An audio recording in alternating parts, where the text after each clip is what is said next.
다음 달이면 플라이강원이 취항 2주년을 맞습니다. 코로나19 상황 속에서 플라이강원은 가지고 있던 비행기도 반납하고 직원 절반 이상이 무급휴직에 들어가는 등 비상경영체제를 유지해왔는데요. 이런 위기를 플라이강원이 스스로 딛고 일어설 수 있을지 이하라 기자가 취재했습니다. 기내에 안내방송을 하고 여러분의 안전한 여행을 위해 비행 중 음식물 섭취는 가급적 삼가주시고 한쪽에서 장비도 직접 점검합니다. 항공사 입사를 준비하고 있는 대학생들을 위해 마련된 실습 프로그램입니다. 코로나19 탓에 비행기 띄울 일이 줄자 쉬고 있는 비행기를 활용하기 위해 만든 특별 비행편인데 지난해에 이어 이번이 두 번째입니다.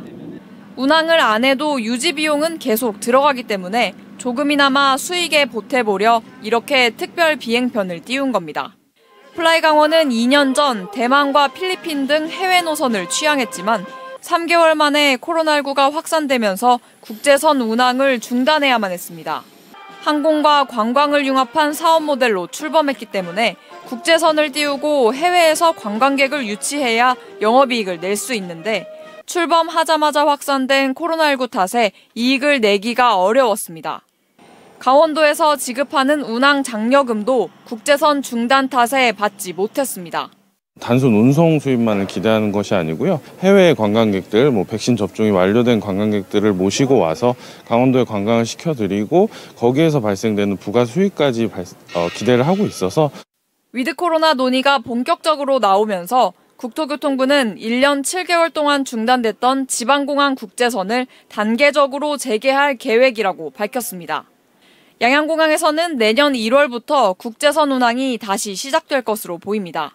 플라이강원은 올해 계획했던 250억 원의 신규 자금 가운데 150억 원의 투자를 마쳤고 추가 자금 확보를 위해 노력하고 있다고 설명했습니다. 국제선 운항 재개는 영업이익 상승은 물론 자금 확보에도 긍정적인 영향을 줄 것으로 보입니다. 하지만 상황이 낙관적이기만 한 건 아닙니다. 국가 간 격리 없이 여행할 수 있는 여행 안전 권역, 이른바 트래블 버블에 양양공항이 포함될지, 코로나19가 잠잠해진다면 해외 관광은 언제쯤 다시 활성화될지, 취항 2년을 맞는 플라이강원 앞에 놓인 변수는 여전히 남아있어 위기감이 쉽게 가시지 않고 있습니다. MBC 뉴스 이하라입니다.